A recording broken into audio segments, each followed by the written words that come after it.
Hey, what's up, guys? This is video number 2 on what I'm currently doing in real estate.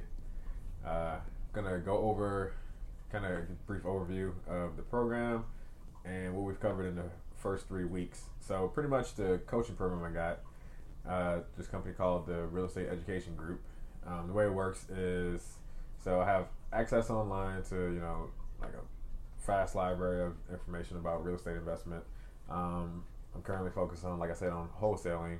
There are like live calls that I can attend on like varying topics on real estate investment. And once a week, I have a phone call with my coach where we go over the whatever assignments that she gave me for the week, and pretty much she gives me new assignments for the following week, and I get any questions I have answered. And any questions I have like throughout the week, I just call the live hotline, and I can get in touch with her, get in touch with any other trainers that are on call at the time. So that's pretty much how it works. It's working out pretty good. So, like I said, I've been in it for 3 weeks. The first week we pretty much just went over just the mindset of real estate investor and just a basic overview of wholesaling. So it's like pretty much 2 strategies for wholesaling. There's the assignment of contract, where I find a piece of property, put it under contract, and pretty much assign that contract to a investor, and I charge pretty much an assignment fee, finder's fee, if you will. There's another one called double closing, where I actually buy a piece of property using someone else's money. That's something called transactional funding. And then I sell that same property to a cash buyer the same day. And that one allows me to make a little bit more profit on the deal. But they're pretty much end up being the same thing. I don't have to actually put any of my own money at risk, which is great to especially when you're starting out. So that was pretty much week 1. Week 2, we went over setting up the business entity and importance of running it like a business.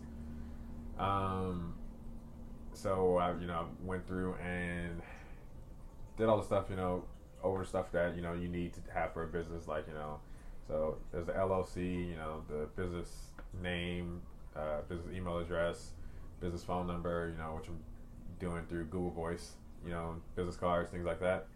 And also the importance of having a cash buyers list and how to find said cash buyers. Week 3 was pretty much a continuation of the cash buyers. Is actually the best ways to go about finding cash buyers. We started out with that, so that was like Google and Craigslist, and exactly how to go about finding out what those investors, what kind of properties they're looking for. So that was that was the first 3 weeks, pretty much in a nutshell. It's also, we went over other ways besides Google and Craigslist as well to find cash buyers, but those are the 2 main ones that I used. Some of the challenges that I had, I think the biggest thing for me, just starting out, like it was kind of awkward calling up some of these guys, and women, some of these investors, and to telling them what I'm doing, get their information, qualify them, everything like that.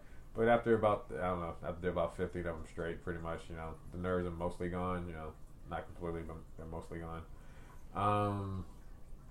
Some of the action items I have for this week: I need to finish setting up my LLC. I need to design and order my business cards, and pretty much keep calling cash buyers. I think I am currently at about 8 calling qualified. I want to get to at least 10 to start off with. So I'm gonna be doing that, and it's got a pretty short week. Got Thanksgiving coming up, so I'm gonna try to get those knocked out before I head to New Orleans for the holidays. That's all I got. I'll be back next week, updating you guys, let you know how everything went. Happy holidays. Talk to you next time. Peace.